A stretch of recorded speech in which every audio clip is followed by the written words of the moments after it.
हुई है पाकिस्तान में, वो किसने करवाई और उसमें पाकिस्तान ने अपने टारगेट अचीव किए या नहीं किए। टारगेट ये था कि पाकिस्तान आइसोलेशन में था, तो ताकि उसके बाद क्या इमेज चेंज हो पाएगा, कितना उन्होंने किस हद तक अपने आप को अचीव किया।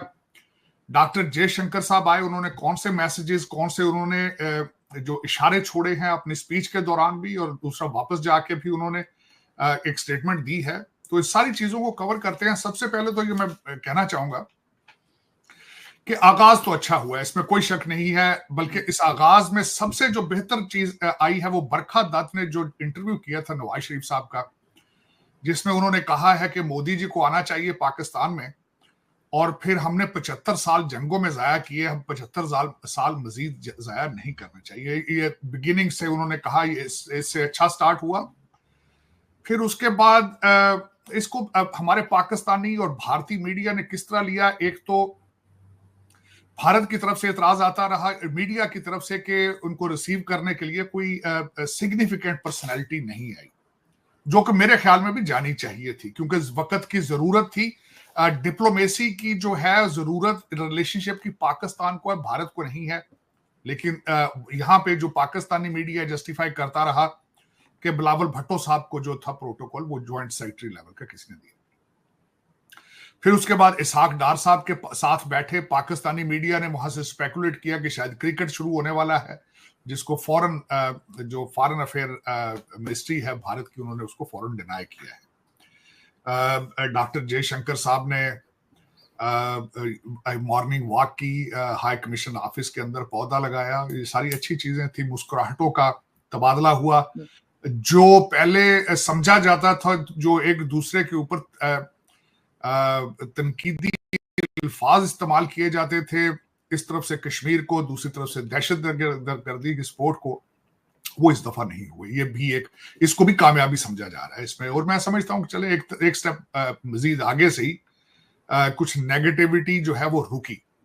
लेकिन अब ये बताना चाहिए कि एससीओ किस तरह हुई। एससीओ सारी की सारी एफर्ट जो थी वो चाइना इसके पीछे था। चाइना चाहता था कि एससीओ हो और वो पाकिस्तान में हो, क्योंकि अब देखना यह है कि एससीओ क्या है। एससीओ को समझा जाता है कि एंटी नेटो, एंटी वेस्ट एक ऑर्गेनाइजेशन है, जिसको चाइना अपने एक प्रोपेगेंडा या अपना एक टूल समझ के उसको इस्तेमाल करता है। हालांकि एससीओ से तकरीबन 2 दिन पहले, हफ्ता पहले, 2 चाइनीज को कराची एयरपोर्ट के पास मार के पूरी कोशिश की गई कि एससीओ ना हो सके।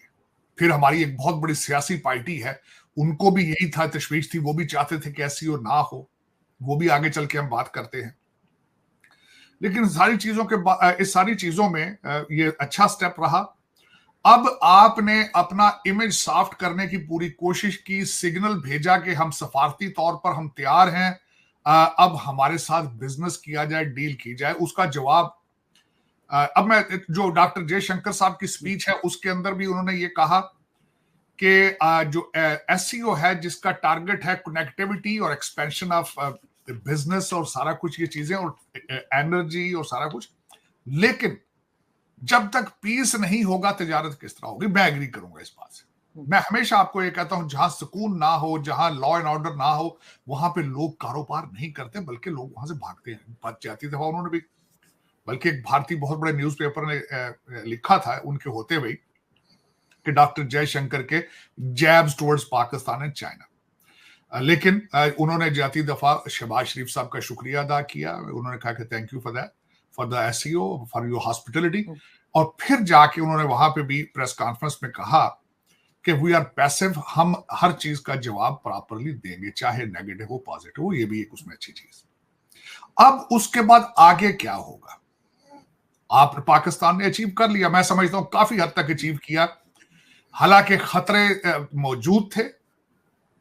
आपके 12 एम्बेसडर्स के ऊपर अटैक हुआ स्वात में आज से 2-3 हफ्ते पहले। फिर बलूचिस्तान में पंजाबियों को घरों में घुस घुस के मारा जा रहा है। कराची एयरपोर्ट पे चाइनीज को मारा गया। इसके बावजूद डी चौक में हमले का इनको था, मुर्शद पाक ने कहा था कि हमला किया है, लेकिन इसके बाद ये अचीव कर लिया। अब आगे कहां जाएंगे? अब आगे आपका रास्ता कहां है वो मैं आपको बताना चाहूंगा।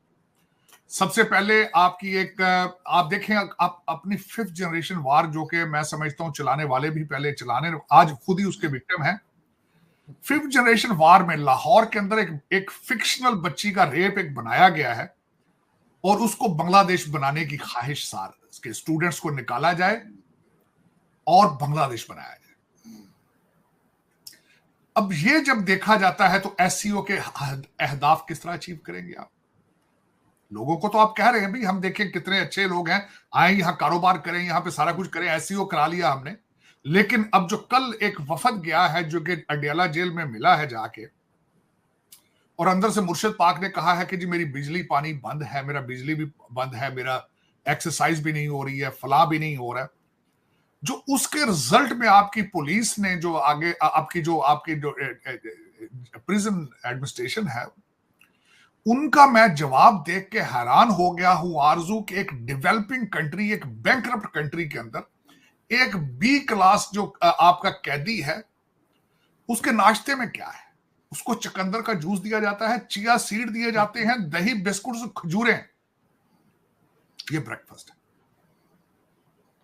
फिर मेन्यू के अंदर मैं पूछना चाहूंगा हर पाकिस्तान, उनको दिन में कोकोनट जूस दिया जाता है, अंगूर दिए जाते हैं, देसी मुर्गियां, कड़ाही बकरे दिए जाते हैं, 2 लोग मालिश के लिए दे रखे हैं।